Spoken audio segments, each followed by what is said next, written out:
memang harus meninggalkan anak saya untuk bekerja, berarti saya harus memberi komunikasi gitu ke pengasuh saya bahwa seperti ini ya. Jadi anak umur segini, misalnya contohnya anak saya umur 4 tahun. Jadi saya akan menjelaskan pertama bahwa umur 4 tahun makannya harus seperti apa. Kebutuhan tidurnya seberapa banyak, kebutuhan cairannya seberapa banyak, kemudian stimulasi yang bisa dilakukan pada usia 4 tahun apa. Jadi saya akan jelaskan bahwa oke, makan itu schedule-nya seperti ini, olahraga sehari sekali 30 menit, misalnya saya jadwal bersepeda. Apa yang terjadi dengan kondisi anak, Dok? Kalau habis minum kok kayaknya kelihatan napasnya begini ya, Dok ya. Itu yang harus diketahui oleh keluarga sebagai informasi buat para dokter yang pada saat akan kita kunjungi. Berikutnya lagi adalah bagaimana sih selama anak ini sakit di rumah nafsu makan, baru bisa makannya karena apa, atau ternyata semua makanan nggak ada yang bisa masuk. Jadi kadang-kadang orang tua hanya datang, tapi pada saat dokternya nanya baru ingat, tapi lupa. Halo sahabat sehat, balik lagi di Unggul Podcast Rumah Sakit Unggul Karsa Medika bareng aku Iqbal hari ini. Kali ini kita akan membahas memahami dunia anak, perkembangan anak. Sebelum itu kita sapa dulu yuk. Ini dokter spesialis anak, ada Dokter Chatni dan Ibu Lea, Kepala Keperawatan Rumah Sakit Unggul Karsa Medika. Boleh kenalan dulu nih sama teman-teman di rumah. Ya, siang Pak Iqbal. Ya, halo. Kita hari ini mau ngobrol perkembangan dan pertumbuhan anak ya. Perkembangan anak seperti apa dari lahir gitu ya, sampai remaja itu yang pasti kalau anak itu kita erat sekali hubungan dengan dua hal ya, Moms. Jadi pertumbuhan dan perkembangan. Jadi kalau pertumbuhan itu Iqbal yang bisa kita lihat seperti berat badan. Jelas kita bisa lihat dia bertumbuh, berat badannya naik, tinggi badan, lingkar kepala. Itu yang bisa kita lihat. Nah, selain dari pertumbuhan secara fisik, pada anak juga terjadi perkembangan. Jadi perkembangan itu kemampuan dia yang bertambah seiring dengan usia. Perkembangan sendiri, Moms, dibagi jadi perkembangan motorik, yaitu motorik kasar, motorik halus, kemudian bahasa, dan kemandirian dan sosialisasi. Itu secara garis besar. Secara garis akan besar berkembang gitu ya. sesuai dengan usia anak. Usia. Berarti anak itu bisa dibilang anak itu sampai umur berapa sih, Dok? Gitu? Anak itu batasan WHO itu 18 tahun. 18 tahun, oke. Kalau dari Ibu Lea nih, Ibu Lea kan anak Ibu udah berapa, Bu? Anak satu, tuh. Gimana nih? Jadi mungkin bagi orang tua kadang-kadang kita terlewat. Mungkin bagi orang-orang yang sibuk begitu ya. Jadi kalau bisa kita melihat tadi yang disebut Dokter Chatni, kadang-kadang orang menyingkat dengan tumbuh kembang begitu. Kita lihat nih, harusnya umur segini harusnya sudah bisa berjalan. Iya. Anak seharusnya ini udah bisa ngomong, kok anak saya tidak ya. Jadi kadang-kadang orang tua menganggap belum waktunya, tapi warning bagi kita sebetulnya. Nah, jangan sampai kita terlewat masa-masa indah ya, Dok ya. Jadi itu masa-masa emas anak. Untuk masa bertumbuh itu kita ikuti dan sesuai dengan pertumbuhan dan perkembangan anak. Tadi kalau dengan berat badan, kadang-kadang ada orang tua bangga memberikan coklat gitu ya, akhirnya terlalu berat ya, masalah nggak, Dok? Kira-kira. Nah, begitu. Jadi kan orang tua tuh kan nggak semua ada di rumah ya, Dok ya? Ya, Bu ya. Ada juga yang kerja, orang tuanya dua-duanya kerja. Loh, gimana tuh kalau orang tuanya sama-sama kerja untuk perkembangan anaknya mungkin terlewat seperti apa gitu, gimana? Saya sebetulnya bisa aja anak ditinggal dengan asisten rumah tangga atau suster di rumah begitu ya, babysitternya. Tapi kita tanyakan, tadi makannya bagaimana? Hari ini anak ternyata udah bisa nyebut papa, mama, itu berarti sekali ya, Dok ya. Iya. Mungkin tidak pada saat ada orang tuanya, tapi pada saat ada sedang dengan pengasuhnya. Jadi orang tua luangkan waktu untuk mencari tahu selama orang tua tidak bersama dengan anak apa yang terjadi. Mungkin kesempatan itu yang agak jarang diluangkan waktu orang tua, tapi itu sangat berharga dan penting banget. Berarti komunikasi, Bu ya, tetap harus ditanya anak itu. Kalau dari segi dokter nih, gimana nih, Dok?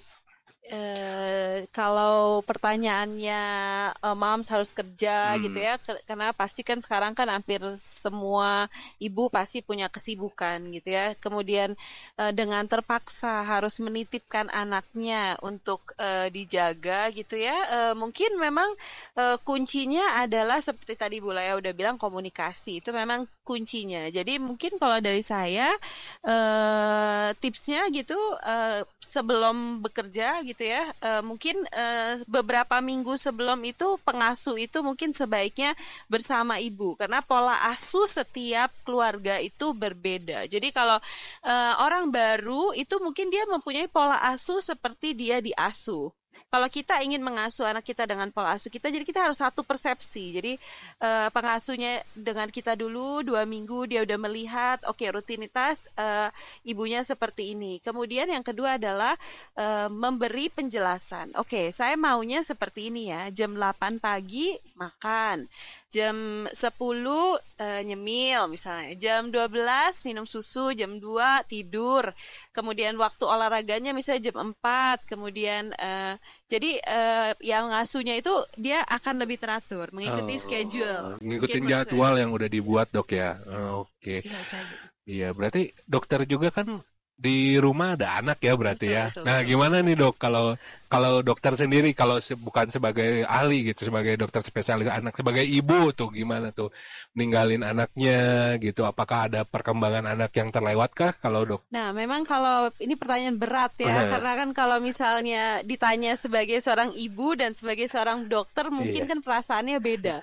Tapi yang pasti gini, kalau yang seperti saya jelaskan tuh yang juga saya terapkan pastinya ya, Mams ya. Jadi kalau misalnya saya memang harus meninggalkan anak saya untuk bekerja, berarti saya harus beri komunikasi gitu ke pengasuh saya bahwa seperti ini ya. Jadi anak umur segini, misalnya contohnya anak saya umur 4 tahun. Jadi saya akan menjelaskan pertama bahwa umur 4 tahun makannya harus seperti apa. Kebutuhan tidurnya seberapa banyak, kebutuhan cairannya seberapa banyak, kemudian stimulasi yang bisa dilakukan pada usia 4 tahun apa. Jadi saya akan jelaskan bahwa oke, makan itu schedule-nya seperti ini, olahraga sehari sekali 30 menit, misalnya saya jadwal bersepeda, kemudian jadwal pemberian vitamin kalau ada vitamin, dan stimulasi. Oke, berarti umur segini nanti temenin ya gunting kertas misalnya, dan mengenal huruf misalnya A sampai C ya hari ini 30 menit gitu. Oh, kompleks banget ya kalau ibunya dokter. Nah, alangkah baiknya kita bisa mengikuti ya Pak. Iya. Jadi kita jangan salah juga, kadang-kadang orang tua udah mengajarkan, tapi karena kita tidak atau kurang peduli, kadang-kadang toilet training ya dok, orang tua udah ngajarin, tapi karena tadi pengasuhnya lagi serius dengan HP, mau pipis, anaknya udah ngomong, tapi karena dia serius, pipis aja di situ, toilet training kita jadi gagal. Jadi itu gitu. Perlu perhatian. Jadi tadi komunikasi, jadi tanya kegiatan seharinya. Mungkin saat ini orang-orang udah pasang CCTV ya dok, ya, untuk mengetahui keberadaan anak dan bagaimana aktivitas. Kalau ada CCTV ya. Iya, kalau nggak ada kan kalau nggak ada harus komunikasi. Iya benar, komunikasi balik lagi ya. Tadi ngomongin anak juga kan harus vitaminnya dok ya, harus dicukupi, kesehatannya juga ya, walaupun orang tuanya bekerja ya. Kalau seberapa penting sih sebenarnya kalau pemeriksaan kesehatan untuk anak itu? Oke, jadi kalau anak itu ya Iqbal, jadi kita sebut ada golden age. Oke. Jadi 2 tahun pertama itu moms, anak kita itu dalam posisi golden age. Jadi IDA, Ikatan Dokter Anak Indonesia itu udah menentukan bahwa di usia 12 bulan pertama, jadi di tahun pertama itu sebaiknya anak kita itu kita kontrol setiap bulan dalam 12 bulan pertama. Kemudian selanjutnya boleh per 3 bulan. Tujuannya apa? Kita perlu memeriksakan anak kita setiap bulan moms, adalah yang pertama yang akan dinilai oleh dokter anak ataupun tenaga kesehatan, yaitu peningkatan berat badannya. Selain itu, peningkatan tinggi badan dan lingkar kepala. Dan yang kedua yang akan dinilai adalah tahapan perkembangannya. Jadi nanti per bulannya akan dilihat kemampuannya, oke, sudah bisa apa aja, kan gitu ya. Nah, itu secara garis besar yang harus dilihat setiap bulan dalam satu tahun pertama. Kenapa ini penting? 2 tahun ini sangat penting. Kenapa? Karena otak anak kita, Iqbal, itu akan berkembang 80% bertumbuh dan sampai usia 2 tahun. Jadi setelah 2 tahun itu udah tinggal sisa sedikit. Tapi kalau 2 tahun pertama itu terlewat dalam arti gini, misalnya kita nggak timbang setiap bulan, kemudian mom sibuk sekali baru sempat 6 bulan, ternyata nggak naik sama sekali nih. Jadi kita kehilangan kesempatan 6 bulan. Kehilangan kesempatan untuk kelewat gitu dok ya, itu gimana dok, harus kayak gimana? Jadi kalau misalnya posisinya sekarang sudah usianya udah 8 bulan nih, kemudian belum pernah melakukan pemeriksaan rutin setiap bulan, ya tetap masih bisa. Kita akan lakukan pemeriksaan, evaluasi, apakah memang ada masalah atau enggak ya. Mudah-mudahan sih memang peningkatan berat badannya sudah sesuai, tapi kan memang ditimbang per bulan untuk memastikan aja. Pengalaman Bulea nih gimana di kamar rawat inap tentang pemeriksaan kesehatan? Ada nggak sih anak-anak yang kurang diperhatikan gitu kesehatannya, terus malah jadi sakit, terus masuk kamar rawat inap? Ada nggak sih? Kita tahu bahwa kalau anak datang ke rumah sakit itu kan dunia lain bagi dia. Iya, betul. Mungkin jangankan diperiksa ya dok ya, lihat baju putih aja udah trauma tuh anak-anak. Setan gitu. Bukan begitu Pak. Jadi dengan suntikan yang suntikan. Mereka cenderung takut dengan suntikan. Jadi bagaimana memang ada satu atau beberapa bagian tuh mereka pasien untuk merawat anak tuh menggunakan mungkin kayak dokter stetoskopnya ada bonekanya, ada bajunya juga pakai baju boneka, itu mengurangi rasa stres buat anak. Sedangkan kita tahu kalau anak semakin stres bukan semakin sembuh ya dok ya. Orang tua semakin panik melihat anak menangis begitu ya. Jadi pendekatan yang dilakukan adalah apa? Kita dekati dulu orang tuanya. Kenapa orang terdekat anak adalah orang tua? Dia berada di dunia yang bagi dia dunia lain gitu, yang tidak biasa. Yang biasa mungkin di rumah ada mainan, di rumah sakit yang dia lihat adalah kerangkeng. Terus orang lain, tiba-tiba kok setiap orang itu datang sakit, kalau itu traumatik bagi anak. Jadi yang dilakukan oleh perawat adalah melakukan pendekatan terhadap orang tua.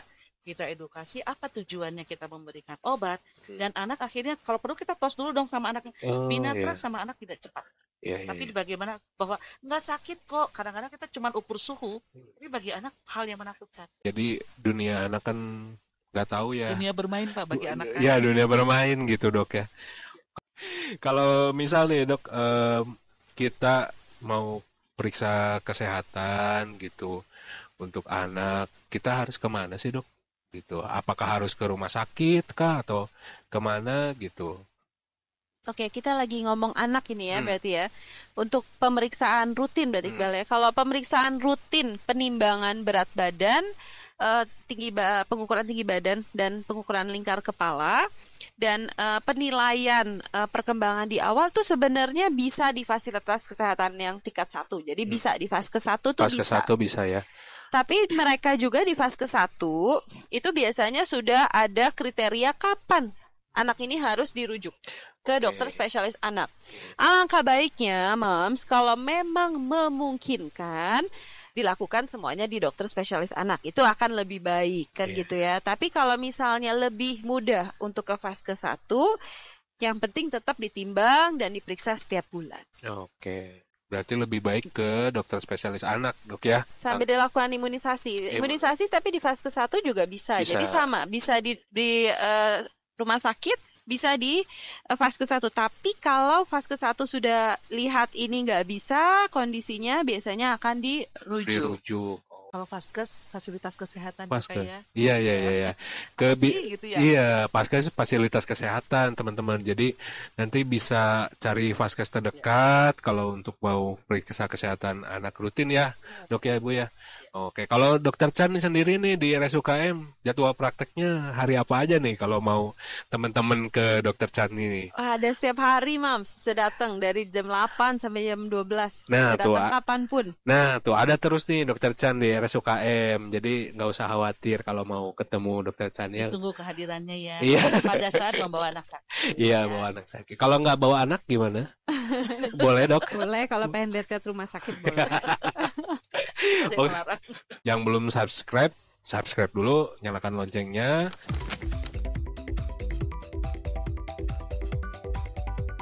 Apa saja penyakit umum yang sering dialami anak-anak dan bagaimana cara pencegahannya ya, Dok ya? Penyakit umum ya, Iya. berarti penyakit yang paling sering. Paling sering betul, Dok. Oke. Paling sering di poliklinik mungkin, Dok. Oke. Pada dasarnya sih kalau anak itu paling sering terkena infeksi virus gitu ya, karena kan dia menyebar gitu. Tapi kalau manifestasi penyakit yang paling sering infeksi ISPA gitu ya, infeksi saluran pernapasan dan diare. Tetap ini dua yang paling sering.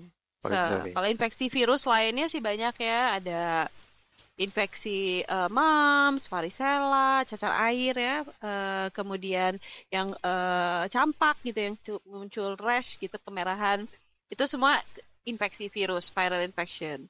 Tapi yang tetap manifestasi paling sering itu ISPA, infeksi saluran pernapasan, yang gejalanya tuh batuk, pilek, itu yang paling sering. Paling sering itu di anak umur berapa, Dok, gitu yang? Kalau mau bilang rentan infeksi tetap balita.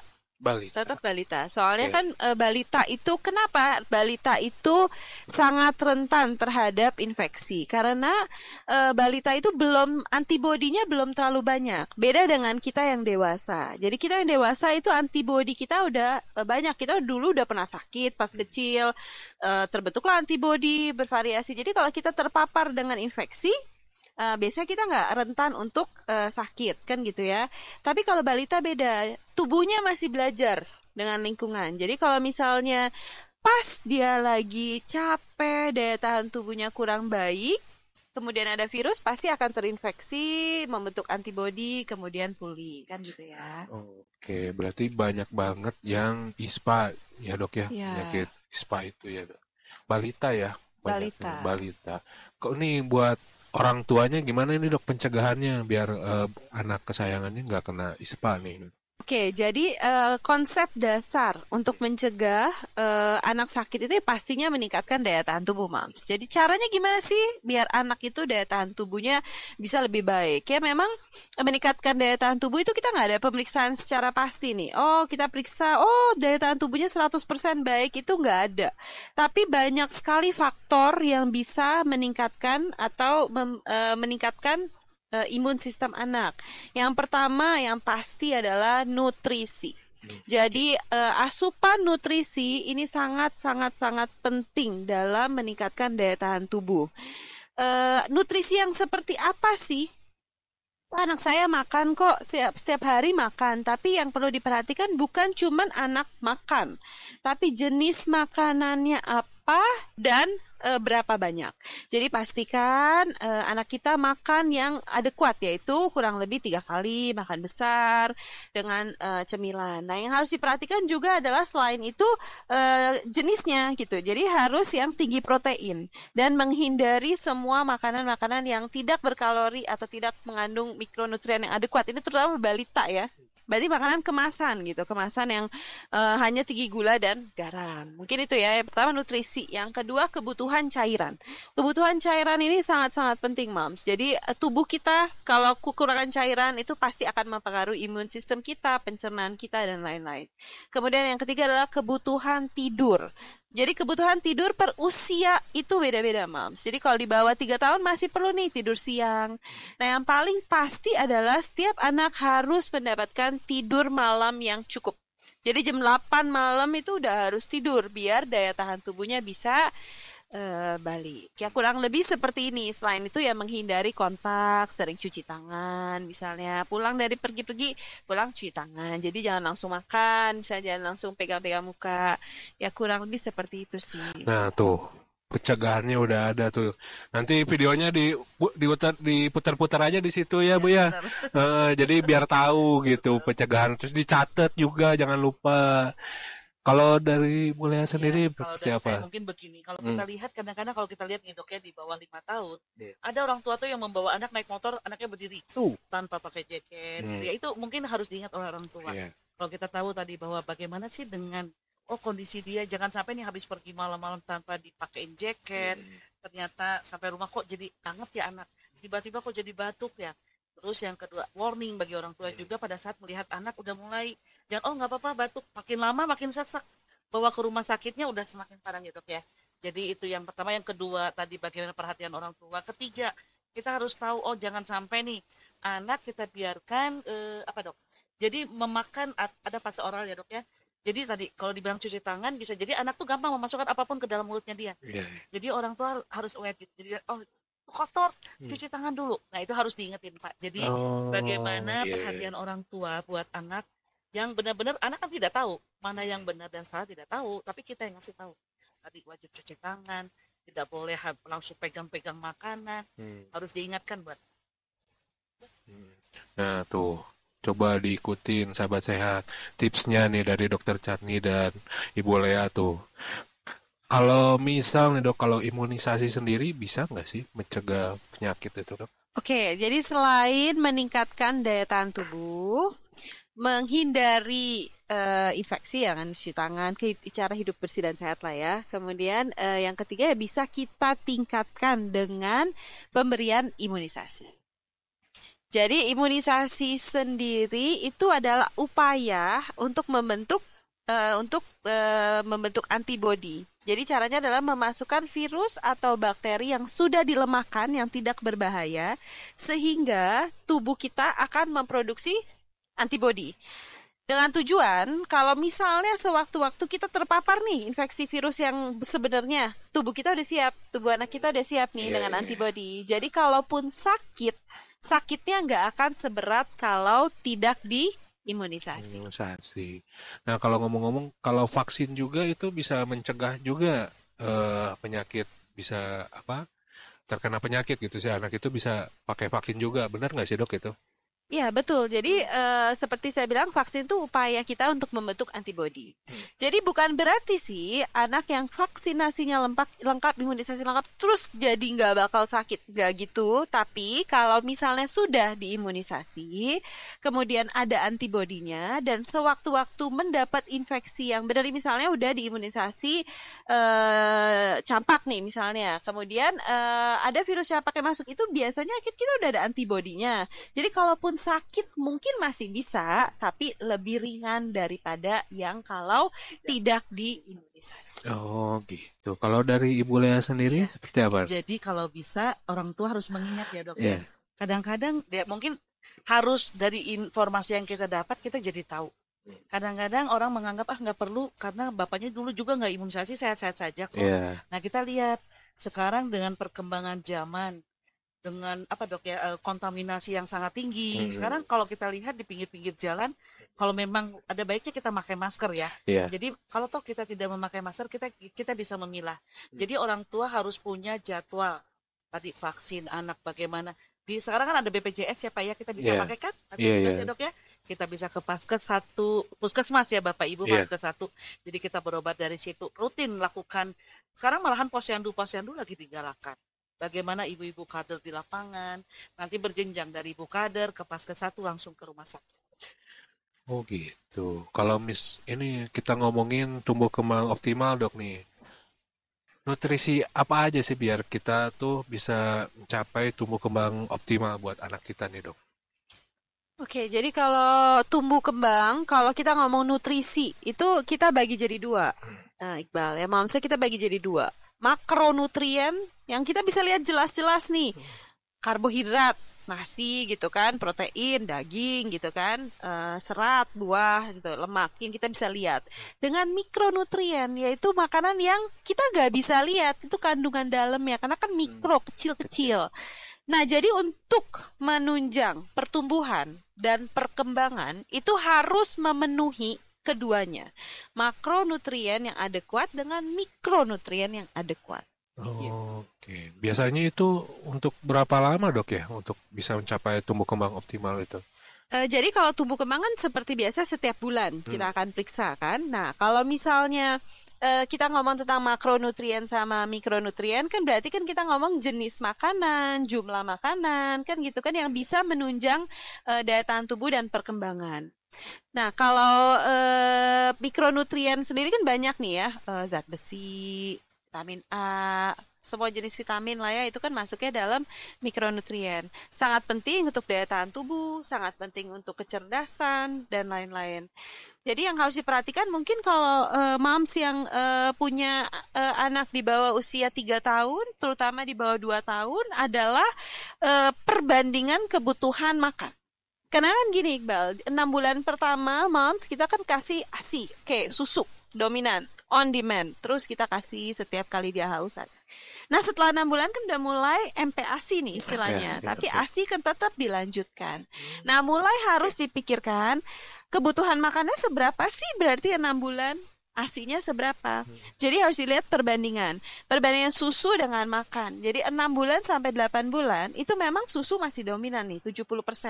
Kalau kita terjemahkan ya masih 800 cc lah per hari. Oke? Dengan makan yang 3 kali makan utama, 2 kali makan kecil, snack gitu kan. Kemudian setelah itu di usia 8 sampai 12 bulan tuh 50-50% moms. Jadi 50% itu kebutuhannya susu, 50% kebutuhannya makan. Jadi kita jangan stuck di 70% terus kita kasihnya susu, makannya cukup 2 kali. Jadi itu harus diperhatikan. Nah, setelah 1 tahun kebutuhan susu itu hanya 30%. Itu setara dengan kalau kita terjemahkan 300 cc. Jadi kalau yang menyusui itu nggak boleh menyusui lebih dari 3 kali. Kalau yang beri susu itu nggak boleh lebih dari 3 kali per hari. Sisanya adalah makan dengan jenis makanan yang sehat gitu moms. Jadi selain dari perbandingan jenis makanan yang saya udah jelasin mungkin Iqbal harus diperhatikan juga garam dan gula. Oh, garam dan gula ya. Aduh, itu gimana kalau nggak ada garam gula nggak ada rasa, Dok? Nah, itu sebenarnya garam dan gula moms itu boleh diberikan, tapi ada batasan sesuai usia. Yang paling sulit saat ini adalah terutama kalau saya perhatikan pasien-pasien saya, lingkungan saya perhatikan kalau anak udah di atas 1 tahun itu kan dia udah bisa makan semua. Dia mulai ingin makan semua yang lingkungannya makan. Nah, ini makanan-makanan yang kemasan itu terlalu banyak garam dan terlalu banyak gula. Jadi anaknya jadi nggak mau makan makanan pokok yang sehat nih moms. Ketika sudah makan asupan-asupan yang tinggi garam, tinggi gula, dia udah merasa kenyang, biskuit sekeping, Mari Regal, udah, abis itu nggak mau makan, jadi kelewat nih kesempatan makannya, jadi sangat sayang, karena dia butuhnya bukan makanan tinggi garam, tinggi gula untuk menunjang nutrisi, untuk menunjang perkembangan otak, pertumbuhan, dia butuh protein. Protein ya paling penting ya. Jadi jangan dibiasain Bu ya, kalau kasih ciki-cikian gitu, ya, biskuit-biskuit. Kalau tadi bilang dokter Catni kan ada jamnya dok ya. Jadi bagaimana membiasakan anak dengan jam makan. Jangan sampai menjelang jam makan malahan kita suguhin tuh Silver Queen ya dok. Aduh. Atau keinginan anak mama mau makan ini. Nah itu biasanya akan merubah ritme tadi yang dokter Catni bilang. Bagaimana kita bisa menginformasikan baik itu ke pengasuh atau maminya sendiri begitu. Akhirnya seperti suatu kebiasaan. Oh jam segini harus snacknya buah, jam segini makannya apa. Jadi nutrisi tadi sangat mendukung ya dok ya buat kesehatan anak. Iya, apalagi kan anak sekarang udah megang HP ya Bu, dok. Ya, jadi gimana udah tahu yang viral apa, pengen seblak viral gimana tuh, dok. Kalau kayak gitu, kita ngasih taunya gimana sebagai orang tua ke anak tuh. Ini nggak boleh gitu, gimana? Harus makan yang sehat gitu. Gimana itu dok? Kalau dari saya sih sebetulnya bagaimana kita mencari, mungkin kita sekarang kan media terbuka, maksudnya orang-orang bisa melihat ya resiko yang terjadi. Contoh nih, maaf kata sering makan mie, kan sekarang diinformasikan tuh dengan akibat makan mie yang 1 minggu aja apa yang terjadi. Kita harus berbicara ke anak. Selama anak itu memang sudah bisa kita ajak untuk diskusi begitu. Karena yang saya tahu sih memang udah usia lanjut ya, yang maksudnya udah usia berapa tahun ke atas yang seblak gitu ya. Tapi kalau yang di bawah kan kurang tahu mereka. Tapi dengan adanya media sosial sebenarnya tidak menutup kemungkinan. Tanpa kita ketahui mereka sudah tahu duluan bisa. Iya, kayak ibunya lagi makan apa gitu mie dok-dok, tapi kan ibunya pasti nyicipin ke anaknya gitu. Iya, Benar nggak sih? betul. Jadi rasa garamnya lagi, iya dok, Iya. hal-hal yang begitu kan yang tidak terkendali Heeh. sebetulnya. Jadi itu kebiasaan, balik lagi kebiasaan orang tua juga ya. Ya, Heeh. untuk membiasakan makanan sehat.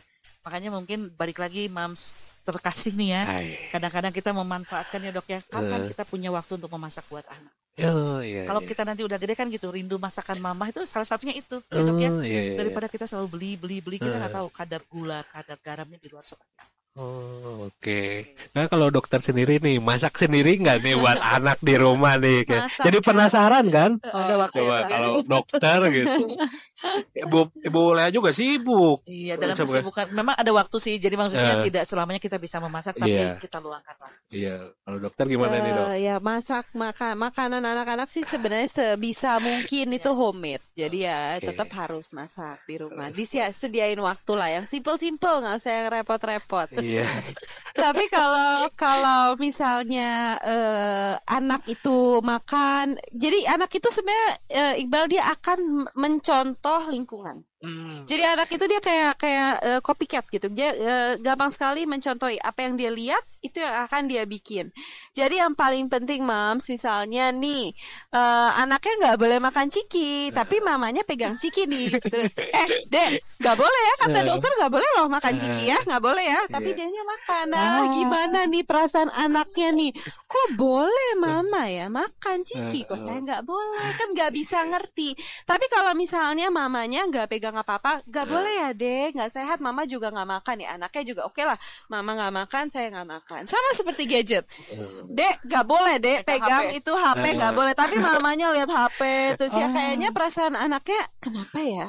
Kayak nggak bisa relate gitu. Iya, apa harus gede dulu gitu? Jadi mungkin jadi dia akan sangat mencontoh. Jadi kita harus kalau kita mau memberi anak itu mau bikin apa, kita harus juga mencontoh seperti itu. Kalau saya sangat setuju tadi dok ya. Jadi makanya tidak aneh pada saat kita udah dewasa begini, kok nggak suka? Nggak, karena dari kecil memang mami saya nggak biasa masak itu. Itu Iya, tidak salah loh. iya, iya, Karena benar. memang tadi lingkungan itu pengaruh terbesar yang merubah karakter gitu ya dok ya. Satu kebiasaan tuh lingkungan. Iya. Jadi kalau memang kita nih ibu-ibu terkasih nih, moms ya gitu ya, paling tidak pada saat kita membiasakan makanan sehat, anak-anak kita akan terbiasa dengan makanan sehat.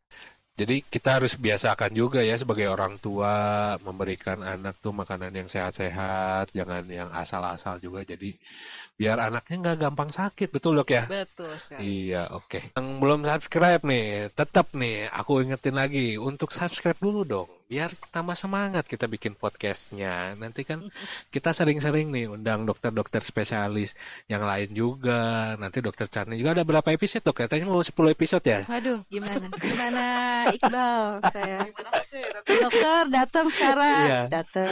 Gitu.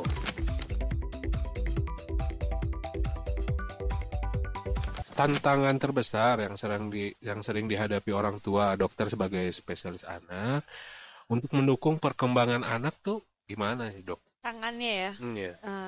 Mungkin tantangannya menurut saya sih banyak sekali lah ya, karena banyak sekali faktor yang mempengaruhi moms perkembangan dan pertumbuhan anak.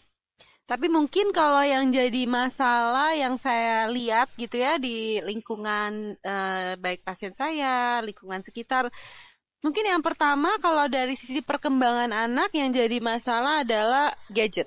Oke.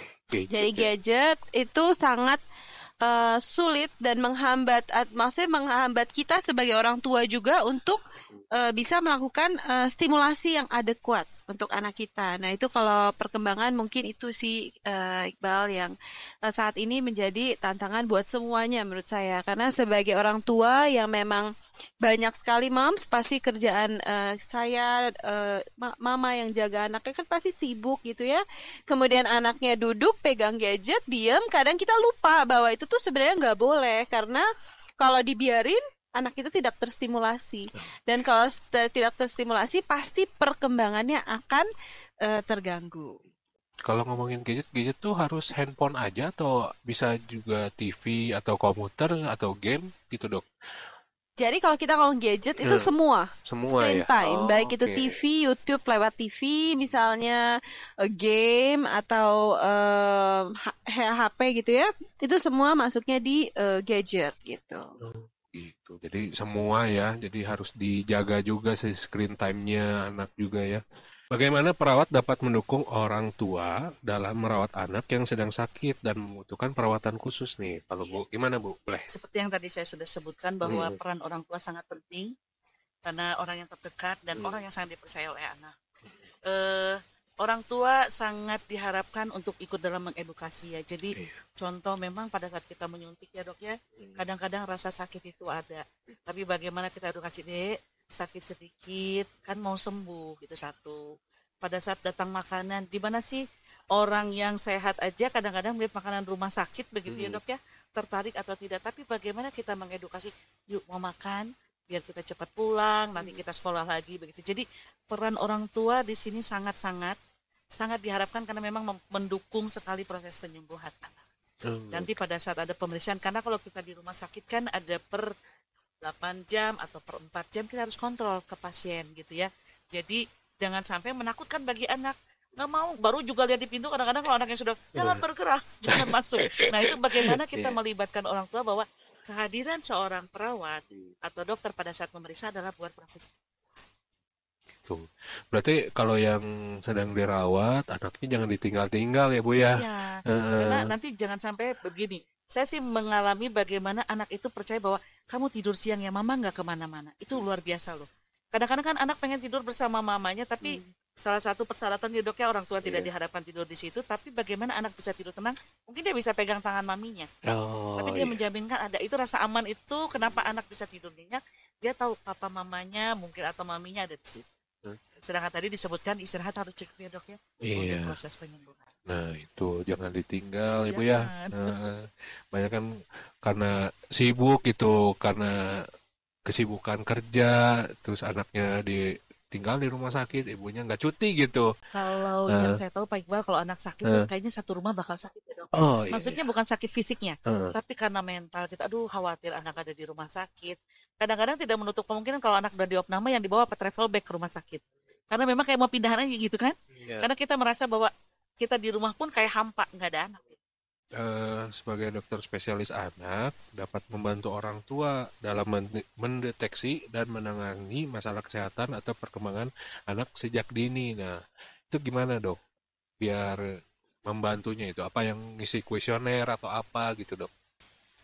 Jadi kalau mendeteksi tumbuh kembang gitu ya, pertumbuhan dan perkembangan secara dini, itu yang pertama kita mulai dari pertumbuhan dulu. Jadi kalau mom setiap bulan pergi ke, ini kita ngomong balita lah ya, awal-awal kan sering nih, tapi nanti kalau di atas 5 tahun kan nggak harus setiap bulan. Tapi kalau yang di awal-awal itu kita setiap bulan, 12 bulan, contohnya nih misalnya untuk pertumbuhan aja, 3 bulan timbang saat imunisasi, oh kok berat badannya nggak naik ya, stagnan. Atau naik sih, tapi tidak memenuhi target. Karena di kurva yang dibagikan itu, yang di buku itu, ada targetnya nih. Setiap bulan harus naik berapa gram di bulan pertama, bulan kedua, bulan ketiga. Kalau misalnya nggak tercapai, cepat-cepat dibawa ke dokter spesialis anak. Nah itu deteksi dini.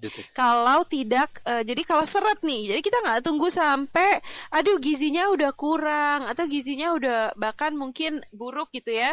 Tapi kita deteksi dininya dari melihat growth velocity, height velocity. Growth velocity itu peningkatan per bulannya. Itu baik growth velocity ataupun height velocity itu kalau pertumbuhan. Berarti tetap harus dicatat gitu dok. Dicatat ya? Di plot di kurva. Berarti itu nanti ada bukunya gitu. Ada bukunya. Kalau di fase 1 fasilitas kesehatan 1 ataupun di rumah sakit itu punya kurvanya. Kita punya bukunya yang kita akan catat, oh lingkar kepalanya bulan ini berapa, berat badan berapa, tinggi badan berapa. Kemudian kita akan lihat membandingkan dengan sebelumnya. Terus kalau naiknya nggak mencapai target, kita akan evaluasi apa sih yang bikin nggak naik. Itu deteksi dini untuk pertumbuhan. Kalau deteksi dini untuk perkembangan kan kemampuan nih. Nah, jadi kalau di fasilitas kesehatan pertama di puskesmas gitu, itu ada juga kuesioner namanya kuesioner pra screening perkembangan. Jadi KPSP. Ini kuesionernya sangat simple, Iqbal. Dia ada di buku yang dibagikan, itu dibagi sesuai usia. Jadi nanti setiap kali datang biasanya diminta isi checklist nih. Pas checklistnya masih cukup, scoringnya kan cuma 9 pertanyaan. Oke, berarti masih bisa dilanjutkan.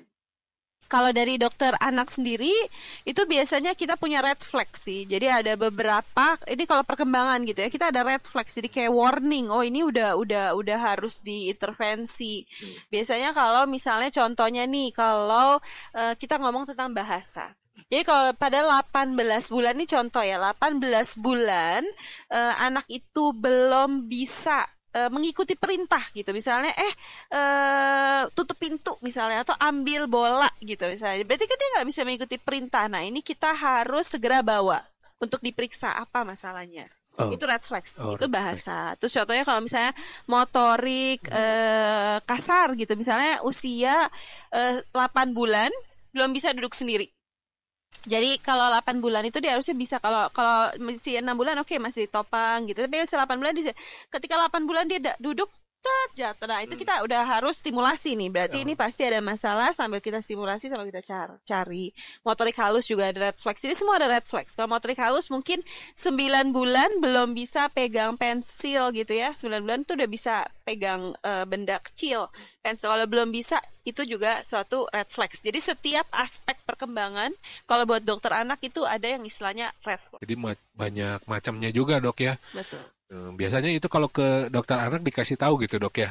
Kalau ke dokter anak pasti kita akan lihat gitu. Misalnya 6 bulan, Bu udah bisa apa aja 6 bulan gitu ya. Oke, Dok ini udah bisa tengkurap belum? Belum bisa tengkurap. Oke, itu berarti udah warning. Tapi kalau bisa tengkurap, udah mulai bisa duduk tapi masih ditahan. Oke, berarti masih. Ini contoh aja. Tapi pasti kita akan setiap kali datang kita akan lihat kemampuannya apa aja. Udah sesuai usia atau belum. Ya, jadi lengkap lah gitu ya, Dok ya, Bu. Ya. Kalau ini, Bu, apa sih yang perlu diperhatikan ketika orang tua membawa anak tuh ke rumah sakit tuh? Iya, baik.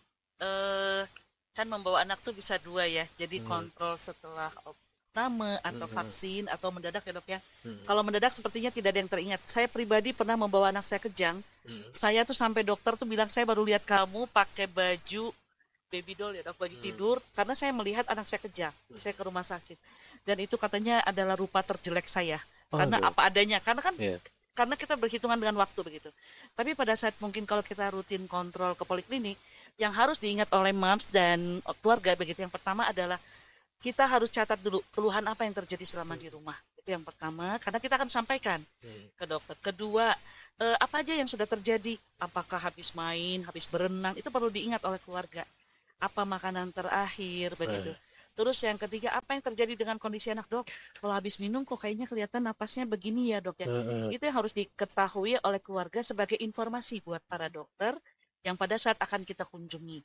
Yang berikutnya lagi adalah bagaimana sih selama anak ini sakit di rumah, nafsu makan, baru bisa makannya karena apa, atau ternyata semua makanan nggak ada yang bisa masuk.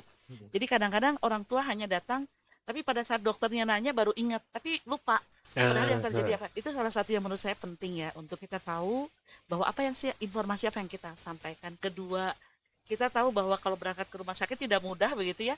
Jadi jangan lupa bawa perbekalan susunya, mungkin pampersnya. Jangan sampai kita datang, aduh baru cari di mana ya Aqua atau dan lain-lain begitu ya, Pak ya. Itu seperti sederhana, tapi pada saat kita membutuhkan, kita butuh waktu loh untuk mencari hal tersebut. Sebelum anaknya nangis ya, Bu ya. Nah, itu dia. Iya. Ini ngomong-ngomong anak nangis nih, Dok. Pernah nggak, Dok, di poli gitu ketika mau periksa ternyata anaknya nangis, teriak-teriak gitu. Itu kan mungkin berhubungan sama emosional anak gitu, Dok ya. Gimana nih saran dokter nih untuk orang tua untuk menjaga kesehatan mental dan emosional anak nih, Dok? Coba, Dok. Oke, jadi itu pertanyaan yang lumayan penting. Iya. Karena saat ini itu kita udah biasa sekali moms ya untuk melihat pertumbuhan. Wah, pokoknya anak saya berat badannya naik. Makannya udah sehat nih, saya udah sediain salmon, ayam, ikan, daging udah. Terus perkembangannya juga, aduh udah saya lesin deh, lesin piano, udah saya lesin semua jenis les kalau perlu. Kemudian udah saya stimulasi sesuai usia deh, udah saya browsing setiap bulan. Tapi lupa dengan perkembangan emosional anak. Jadi ini juga satu hal yang sangat penting ya Iqbal, karena anak itu dia akan bertumbuh dan berkembang. Kemudian harapan kita adalah dia bisa mempunyai emosi yang stabil. Karena emosi yang stabil ini sangat erat sekali hubungannya di kemudian hari. Dia bisa sosialisasi baik dengan lingkungannya, dia bisa bekerja sama baik, dia bisa menyelesaikan masalah dengan baik. Nah, caranya gimana sih? Apakah itu nanti akan dengan sendirinya muncul perkembangan emosi, atau harus dikelola dari usia dini? Nah, jadi jawabannya yang paling penting itu adalah dari usia dini. Oh, dari usia dini, Dok ya. Oh, gitu. Jadi dari ketika umur berapa di situ? Jadi dari usia bayi. Baik. Nah, jadi cara-caranya ini, jadi Mams ya, mungkin saya mau sharing beberapa cara untuk kita bisa mengembangkan perkembangan emosional anak. Jadi caranya gini, anak itu biasanya, terutama kita ngomong balita ya, ketika dia reaksi terhadap suatu hal, dia akan dominan sekali emosinya. Jadi dia akan kesannya kayak marah gitu, meledak-ledak. Nah, apa yang harus dilakukan oleh kita sebagai orang tua, kita lingkungan gitu ya, kan kita yang mendukung dia. Jadi kita harus beberapa orang tua responnya sangat kesal karena anaknya marah, dimarahin balik nih. Tapi mungkin itu suatu hal yang justru salah gitu ya untuk menunjang anak emosinya berkembang. Jadi caranya adalah kita harus membawa dia ke tempat yang aman dulu. Kita turunkan posisi kita selevel dengan dia. Kalau dia usia 3 tahun, kita nunduk. Mata kita harus setinggi dengan mata dia. Kita tatap mata dia, kemudian kita bawa dia ke tempat yang tenang. Setelah kita bawa dia ke tempat yang tenang, kemudian kita memvalidasi emosinya. Dengan cara seperti apa? Oke, Mama ngerti kamu itu sedih loh. Mama tuh ngerti loh, kamu tuh sedih. Nanti dia akan tenang, nangisnya akan berkurang, dia akan mulai diam. Setelah dia mulai diam, baru di situ dia akan bisa berkomunikasi dua arah, di mana kita bisa memberikan informasi karena dia udah tenang nih. Dek, lain kali kalau marah, coba Dede ngomong baik-baik. Mah, pengen lo Dede main misalnya. Nanti Mama bisa ngerti. Coba deh. Terus nanti dia bilang, "Iya, Dede pengen begini tuh kan. Dede bisa kan?" Misal itu ya. Ini dalam perkembangan anak. Mungkin kalau yang lebih remaja mungkin akan sedikit beda, tapi kurang lebih sama. Jadi kita harus bisa memvalidasi emosi anak. Setelah kita validasi, baru kita memberikan informasi. Jadi logikanya di situ baru bisa kita sampaikan gitu. Dan ini proses menurut saya yang sangat penting, Iqbal. Karena kalau anak itu hanya kita stimulasi, hanya kita pastikan daya tubuhnya bagus, tapi dia nggak mempunyai perkembangan emosional yang pekat, percuma dia mempunyai ilmu yang tinggi kalau dia tidak bisa menempatkan diri di lingkungan. Berarti kuncinya sabar, Dok ya, untuk orang tuanya ya. Sangat Sabar ya, sangat sabar. Apalagi anak-anak. Apalagi kadang-kadang tantrum tiba-tiba yang kita tidak tahu sebabnya begitu. Jadi kadang-kadang saya pernah ngalamin satu, Dok, anak saya nangis tidak tahu sebab. Saya sampai jujur itu 3 jari saya kayaknya napak tuh di pahanya, saking saya tuh udah bingung kan. Ini nangisnya karena padahal udah gede, padahal komunikatif, ternyata ada satu hal yang dia mau, tapi dia takut kalau tidak tersampaikan begitu. Jadi maksudnya tidak terkabulkan begitu. Akhirnya benar, biarkan dia dulu menangis. Kalau boleh kita ajak sudah tenang baru kita ajak. Kalau perlu tadi benar tatapan mata tuh. Tatap mata ya. Biar binatrasnya, kamu percaya nggak sih? Yuk cerita. Biar baper gitu Bu ya. Iya betul. Yang pasti jangan dimarahin balik. Oh iya ya. Karena anak itu kalau dimarahin semakin bingung, kemudian dia menjadi sangat tertekan, itu akan sangat menghambat perkembangan karena dia jadi merasa percaya dirinya hilang. Jadi bentakan itu cukup 1 menit kita bentak, atau mungkin kita melakukan kekerasan itu hanya 1 menit, tapi efeknya, Iqbal, bisa seumur hidup. Seumur hidup. Kadang disebut si anak itu ya, Dok ya. Luar biasa loh, kasihan banget kalau seperti itu. Jadi ada ketidakpercayaan. Beda kan kalau anak yang dididik, kelihatan ya, Dok ya, tumbuh kembang anak dari didikan orang tua yang benar. Ya, gitu. Tapi emang bisa ingat gitu dok, misalkan ketika kita bentak nih waktu bayi, kan kita udah dewasa tuh suka lupa ya kejadian yang kita pas lagi bayi pernah dibentak gitu. Emang masih bisa Kalau bayi sih keingetan? kayaknya enggak dok ya. Enggak ya? Kalau masa-masa ini ya dok, Balita atau aktifnya gitu loh. aktifnya Kalau gitu. memori memori sebenarnya kok. memori itu setelah 3 tahun. Oh, Semua setelah setelah 3 tahun. 3 tahun itu bisa Terekam. akan terekam. Kerekam. Cuman Oh, kalau sebelum itu juga berdasarkan penelitian nih, misalnya bayi 3 bulan, dia dengar orang tuanya berantem atau dia dengar orang tuanya memaki-maki, itu masuk. Oh, Memori masuk. itu tetap ada. Jadi semua jenis omongan yang dia masuk, dia itu masuk dalam memorinya. Oh, gitu. Jadi lingkungan yang positif ini sangat-sangat penting untuk menunjang perkembangan anak. Kalau anaknya nih masih di dalam kandungan gitu. Nah, dalam Nah, kandungan gimana? juga berdasarkan penelitian sih tetap ada pengaruh Ada karena pengaruh. perkembangan otak anak itu 20%, 25% itu dalam kandungan dulu. Baru nanti 2 tahun pertama dia yang paling pesatnya. Jadi tetap perkembangan otak itu kan tetap ada, tapi tetap ya yang paling penting juga sih pas udah lahir ya, karena kan dia Iya. belajar nih, kita bantu nih membuat lingkungan yang positif. Oh, oke. Pernah nemuin nggak anak yang tantrum terus teriak-teriak gara-gara mau diinfus kan sakit tadi kan Iya. ibu pernah bilang tadi orang tuanya dulu Iya, diedukasi betul. ya. Jadi kalau saya ngalamin nih Pak, kalau dulu saya di kamar operasi ya dok ya kan orang masuk nggak usah dirawat. Orang kita kasih tahu dulu bahwa nanti sebentar lagi akan dilakukan ini. Orang tua harus tahu. Oh, Dan kalau kita lebih baik orang tua tidak melihat ya dok ya. Orang tua menyerahkan ke perawat untuk dilakukan. Orang tua mah nggak di kamarnya saja, nanti udah selesai. Kenapa? Biar kami juga mengasih tahu buat anak bahwa tujuannya diinfus buat apa begitu. Jadi kadang-kadang ya tadi balik dengan lihat pasukan baju putih, baju seragam rumah sakit bagi anak sangat menakutkan. Tapi melalui bisikan dari orang tua, karena kita pengen cepat sembuh ya. Soalnya minumnya kurang nih, jadi nanti minumnya dari sana begitu ya dok ya. Obat-obatan nggak harus berkali-kali disuntik, tapi dengan 1 kali pemasangan itu selama dirawat obat akan cukup. Jadi kalau home care itu jadi bagi bapak ibu yang membutuhkan pelayanan, tapi untuk tindakan-tindakan yang apa ya, jadi tidak memerlukan peralatan khusus. Contohnya begini, mau dilakukan ganti balutan. Nanti kita nanya dulu, sudah sejauh mana, kan tidak hanya perawat yang berangkat, juga ada dokter yang akan berangkat. Terus seandainya, oh ini udah terpasang kateter, sekarang udah mau ganti kateter, itu berinfo. Dan itu akan kami koordinasikan secara internal, nanti yang harus berangkat siapa.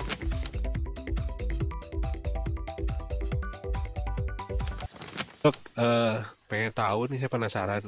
Kalau dokter pernah nggak sih ada kasus yang gitu, yang pasien atau apa yang bisa diceritain nih ke sahabat sehat semua sebagai pelajaran atau sebagai apa kisah inspiratif gitu dok ya, yang tentang keberhasilan dalam merawat mendukung perkembangan anak nih dok, ada nggak dok kira-kira, boleh di-sharing?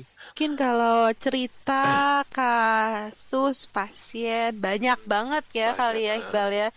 Cuman yang secara garis besar yang sering gitu ya, mungkin buat saya itu saya sering sekali menemukan misalnya pasien atau moms yang datang ke saya itu kebetulan memang mempunyai kesibukan yang memberes-beres rumah, kemudian anaknya mungkin udah yang kedua, kan gitu ya.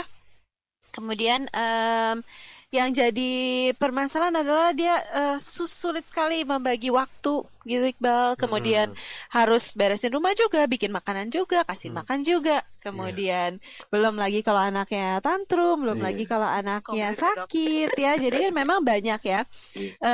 Tapi ini yang paling sering sih saya alami. Jadi apa yang terjadi? Ya udahlah, anaknya dikasih gadget aja deh, biar diem dulu.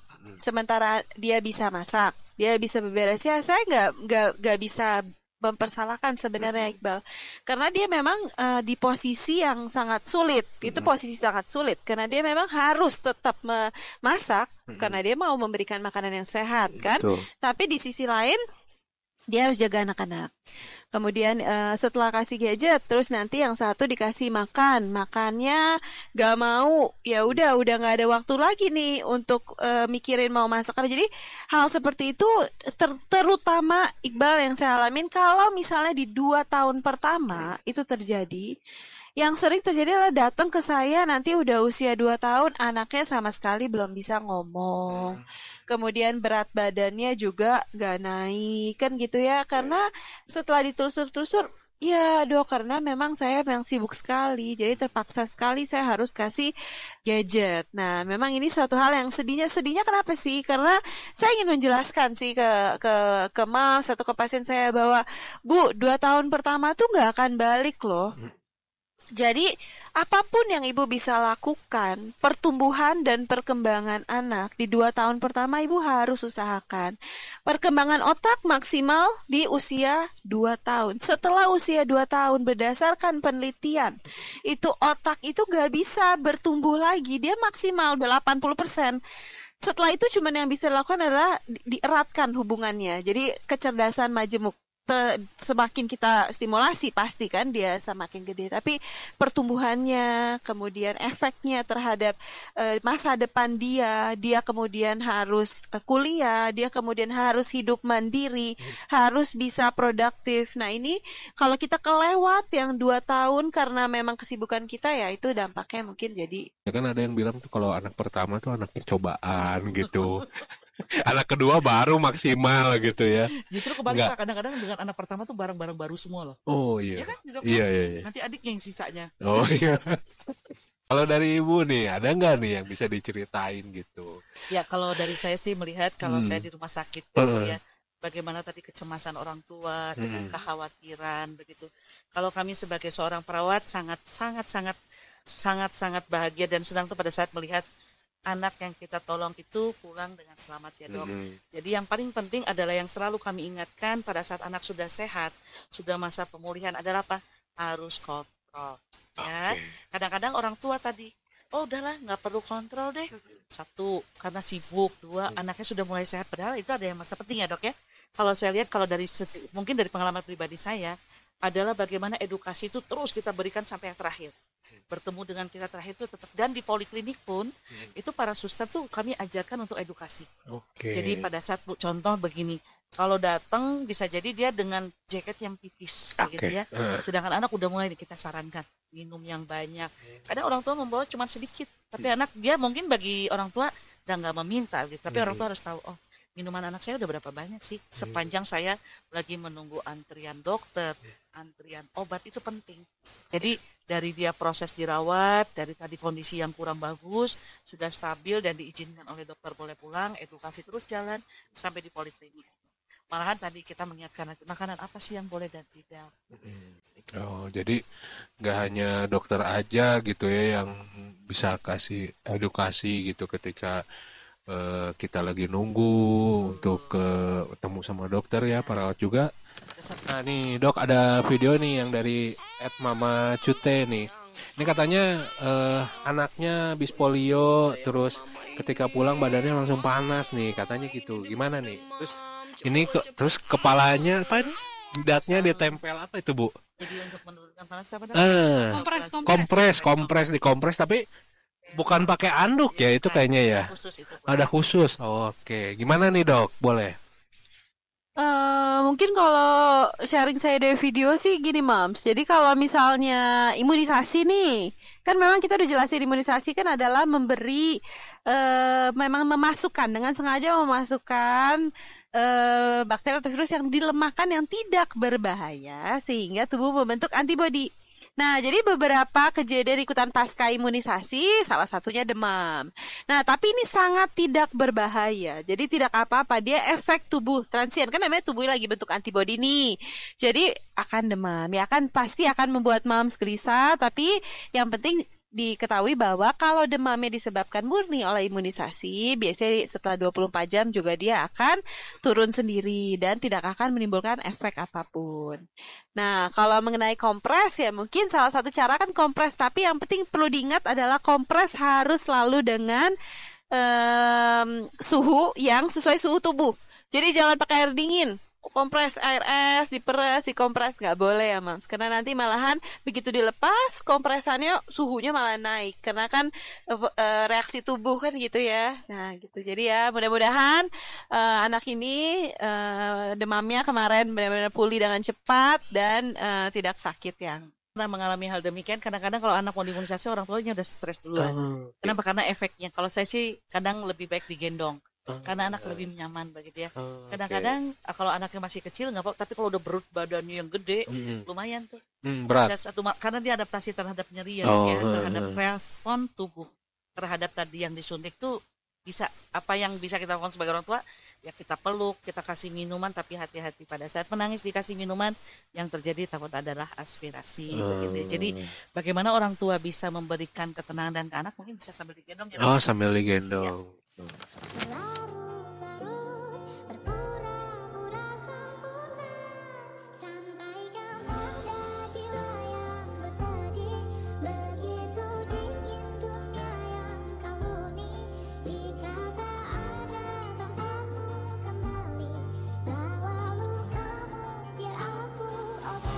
Ini kayaknya vlog anaknya yang dirawat sakit pneumonia. Dia udah ngasih penjelasan juga pencegahannya, terus apa yang harus dihindarinya juga ya dok ya. Penyebabnya juga. Gimana dok? Ini udah sesuai nggak nih kalau dari mata dokter spesialis anak? Ini saya lihat bagus sekali ya videonya ya, sangat informatif. Kemudian sudah memberikan tips juga buat orang yang lihat, biar moms yang lihat bahwa ini memang pneumonia ini harus ditangani dengan segera. Menurut saya ini informasinya udah cukup lengkap sih Iqbal. Ya semoga anaknya sehat terus dan tidak terjadi pneumonia lagi. Mungkin tambahan dari saya, kalau batuk berulang pada anak ini, dua hal yang kita harus perhatikan, dua aja Iqbal. Yang pertama adalah kita perhatikan lagi lingkungan kita. Lingkungan yang pertama adalah asap rokok, debu, dingin, polusi udara. Oke? Kalau debu itu yang paling susah, gampang susah kadang debu. Karena dia ada di mana-mana kan. Jadi karpet, selimut, korden, jaket, boneka berbulu, itu semua sebaiknya dihilangkan. Nah selain itu kelembapan udara, ini yang kita agak susah juga karena kita tinggal di lingkungan yang selalu hujan. Jadi biasanya lingkungan kamar tuh lembab. Jadi perhatikan lagi apakah lembab. Nah selain lingkungan, yang kedua nutrisi. Ini sepaket nih, biar anak kita jangan berulang terjadi bronkopneumonia, karena sangat sayang dan kasihan, dia harus dirawat, dia harus mengalami penurunan berat badan. Nah yang kedua nutrisi, yang seperti kita udah sharing dari tadi, makan yang adekuat, makronutrien yang sesuai, jenis makanan yang sesuai, dan menghindari semua makanan kemasan, karena ini hanya tinggi garam dan gula, membuat anak itu nggak mau makanan pokok dan membuat mikronutrien dalam tubuh ini kurang, vitamin D-nya jadi kurang, zat besinya jadi kurang. Nah mungkin dua itu ya, selain imunisasi. Kalau imunisasi pasti setiap orang tua pasti akan melakukan imunisasi. Mungkin itu sih, biar jangan berulang ya, mudah-mudahan sehat terus lah. Amin. Nah, ini dokter. Jadi kalau dilihat sangat lengkap ya dok ya. Ini bagaimana sesama orang awam bisa menceritakan pengalamannya begitu. Dan kalau kita lihat di terakhir anaknya udah sehat. Jadi ingat bahwa tadi kesehatan itu lebih baik ya dok, yang kita mencegah begitu, dengan tadi mengingat hal-hal yang tadi, sirkulasi udara di rumah bagaimana begitu. Ya tadi sempat ngomentarin bapaknya ada ya. Ada. Berarti support orang tua tetap ya, ketika anaknya sakit tetap harus ada gitu ya, menemani. Benar-benar sesuai tadi yang dokter Chan bilang tuh. Nah ini bapaknya. Oh iya, ini bapaknya juga berbulu nih kayaknya nih. Nggak, gimana dok? Oke, ada yang lagi penting nggak merokok. Oh iya, yang penting nggak merokok tuh. Karena rokok-rokok ini nempel nih di di baju, badan, nempel di rambut, nempel di gitu. sofa, nempel. Walaupun udah mandi. Kalau udah mandi keramas sama. Cuman kan nggak mungkin kita mandi 10 kali per hari. Kan? Iya. Sesuai dengan jumlah merokok tadi ya. Iya. Air mahal ya. Ini mungkin kebiasaan anak ngempeng dok. Berapa tahun nih kira-kira anak? Berapa ya? Ini kayaknya ya sekitar 18 bulan lah. Nah, ini kebiasaan gini ngemutin jari gimana nih, Dok? Komentarin. Ya pasti ya, saya lihat dari video ini anaknya memang tampak sehat ya. Kemudian perkembangannya baik ya. Pertumbuhannya juga kalau saya lihat sih baik ya. Mudah-mudahan sehat selalu. Kalau menurut saya mungkin kebiasaan ngemut ini memang kan fase oral nih. Pasti anak-anak tuh pengen masukin segala sesuatu ke mulut. Tapi kalau masalah isap jempol atau empeng ini sebaiknya kita tidak biasakan. Jadi memang gini, kalau misalnya lagi isap jempol terpaksa harus kita tarik dulu, Mams. Jangan kita biarin karena nanti ini berlanjut. Kalau berlanjut sampai lebih dari 5 tahun akan lebih susah. Ya, resikonya memang dia bakal tantrum, dia bakal sedih, dia bakal kecewa awalnya, tapi kemudian dia akan mulai terbiasa. Karena satu, masukin jempol atau empeng itu satu resiko infeksinya tinggi. Apalagi kalau empeng udah jatuh ke sini, jatuh ke sana, masuk lagi ke mulut, tangan belum cuci tangan, masuk lagi ke mulut, ya kan? Kemudian yang kedua mengganggu pertumbuhan fase ini gigi. Jadi gigi kita itu bisa maju, kalau istilahnya maju karena langit-langitnya ke atas, karena ketarik kan, kena empeng, jadi dia ketekan ke atas, jadi bisa maju giginya. Jadi kan ya jadi nggak estetik juga kan. Iya, jadi harus ke ortodonti ya nanti dewasanya. Ada juga di RSUKM. Ada aman dong. Ya. Aman. Tapi mudah-mudahan sehat lah. Mudah-mudahan ini hanya fase ya, Mams, nanti juga akan lepas. Mana Bu, pernah nggak di awat inap nih nemuin anak yang nggak bisa berhenti ngempeng? Tadi selain tadi kan intinya di rawat inap adalah mendukung kesembuhan. Nanti proses yang tadi disebutkan Dokter Catnya adalah proses sambil berjalan. Tapi alangkah baiknya dicegah. Dia jangan membiarkan. Kadang orang tua kalau nggak digituin dia nggak bisa tidur. Tapi kita ceritakan, lihat nih ada apa, ada jarinya. Itu bisa diajak komunikasi. Itu udah sempat sharing juga ya, Iqbal ya. Soalnya memang bronchopneumonia ini memang bukan Mom sendiri yang mengalami, banyak memang yang mengalami bronchopneumonia berulang, kesannya nggak sembuh-sembuh, anaknya kok batuk lagi, baru sembuh 2 minggu kok batuk lagi gitu. Jadi kalau bronchopneumonia sebenarnya bisa sembuh, Iqbal. Bisa sembuh dengan penanganan yang adekuat. Nah, cara mencegah biar dia jangan bronchopneumonia lagi adalah konsep dasarnya meningkatkan daya tahan tubuh. Jadi kalau anak batuk, kronik batuk terus, berulang gini ya, batuk, besok lagi 2 bulan lagi kok batuk lagi, kok bronchopneumonia lagi, nanti 2 bulan. Nah, perhatikan 2, lingkungan dan nutrisi. Lingkungan yang pertama adalah lingkungan.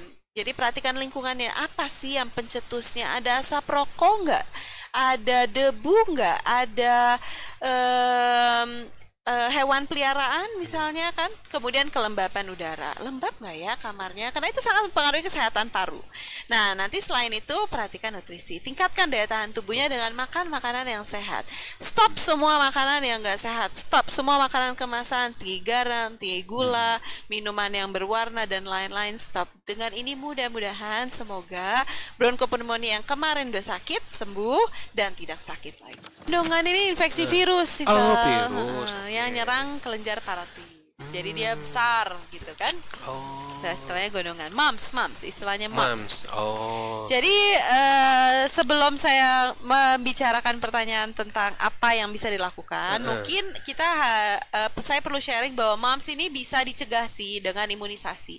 Jadi jangan lupa tetap lengkapi imunisasi bagi yang belum sakit mams. Biasanya MMR diberikan pada usia 15 bulan atau 18 bulan. Oke? Nah, tapi kalau udah sakit nggak apa-apa, yang penting mams ini infeksi virus, Bunda, jadi akan self-limiting tuh sembuh sendiri. Memang dia butuh waktu lama. Mams ini sakitnya sekitar 10 hari. Jadi 5 hari pertama itu terjadi pembesaran kelenjar, Iqbal, yang sangat sakit gitu ya. Kemudian 5 hari kemudian akan ngempes sehingga dia akan sembuh.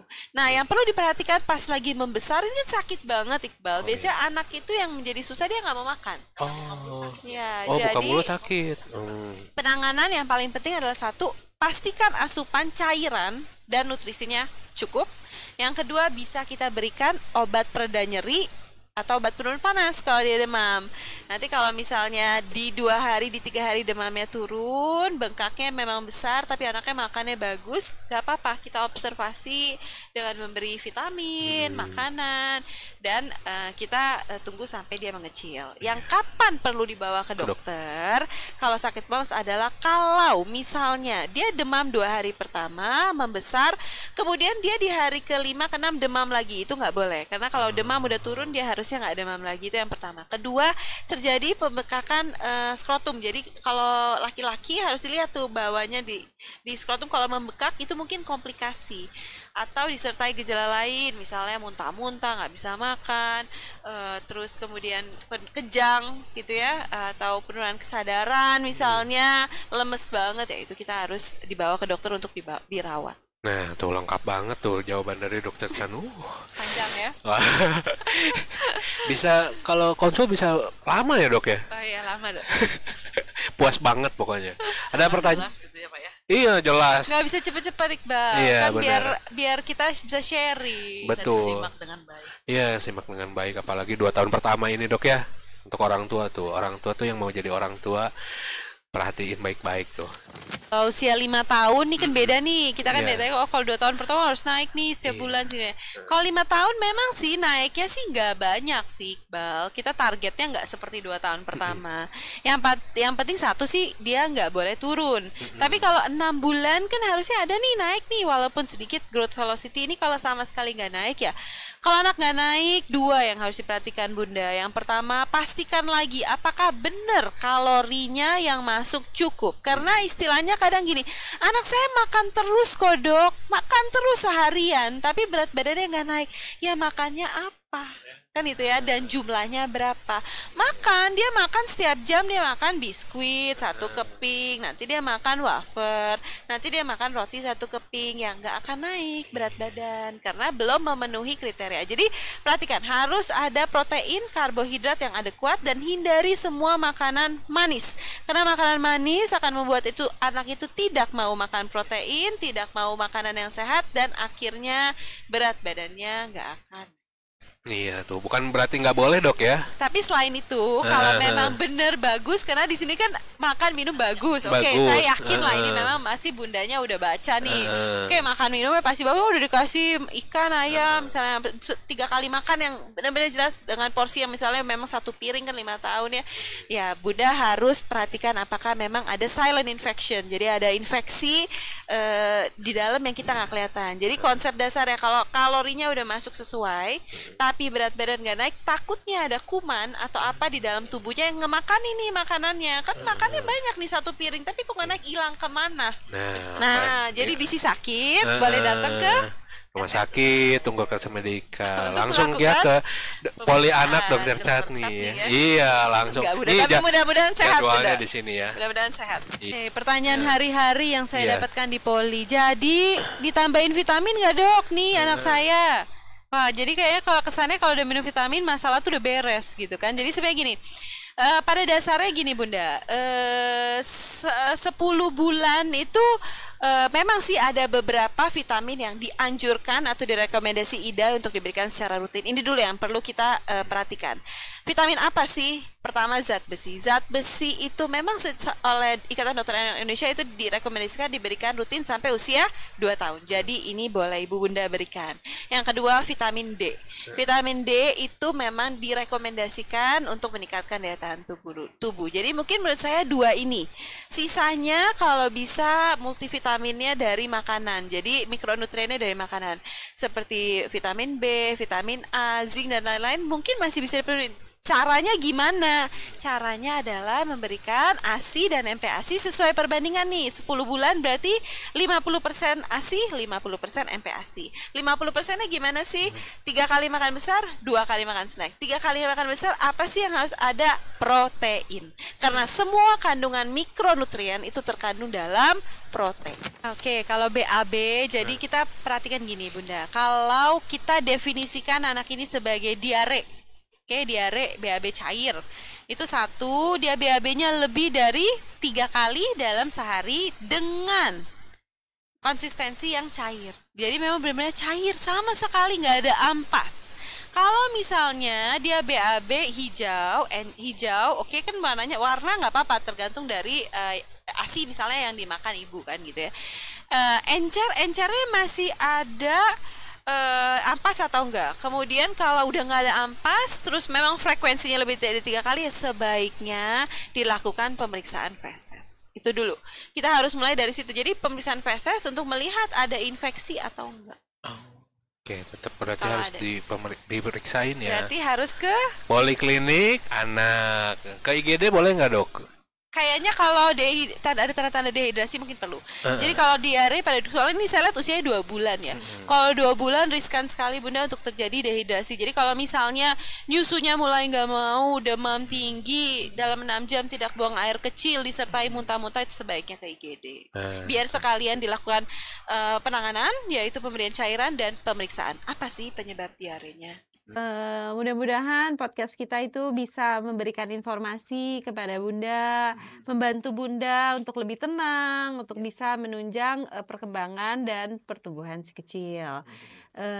Yang pasti Bunda perhatikan adalah 2 tahun pertama itu merupakan golden age, jadi Bunda harus fokus dalam memberikan nutrisi dan stimulasi yang adekuat. Jangan lupa juga ditunjang dengan imunisasi yang sesuai dengan jadwal. Semangat Bunda, sehat terus anaknya. IG-nya Dok, IG-nya coba.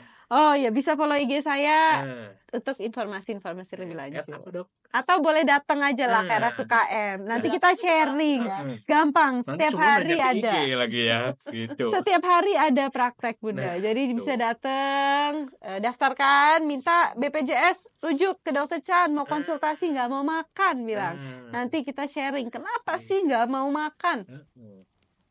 Kita tidak tahu menjadi tahu, tidak mau menjadi mau, dan tidak mampu menjadi mampu setelah mendengarkan semua penjelasan Dokter Chatmu.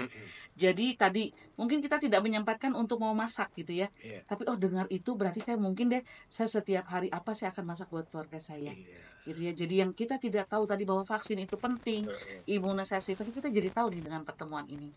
Terus berikutnya yang tidak mampu begitu ya, mungkin secara ini saya tidak mampu untuk memberikan anak saya sehat, apa sih? Ternyata dengan nutrisi yang mungkin tidak perlu mahal ya Dok, dengan nutrisi yang sangat sederhana, tapi tadi mengandung protein yang paling penting begitu, asupan gizinya harus jelas. Mungkin itu Pak, sehat selalu, karena memang sehat itu mahal dan pasti ya, lebih baik kita mencegah daripada mengobati. Kita hargai masa pertumbuhan anak-anak kita. Segitu aja podcast kita hari ini, sahabat sehat. Mudah-mudahan bermanfaat untuk teman-teman semua. Akhir kata saya pamit, Iqbal. Kita doakan semua yang lagi sakit mudah-mudahan cepat sembuh, nggak ada sakitnya lagi. Oke, bye-bye.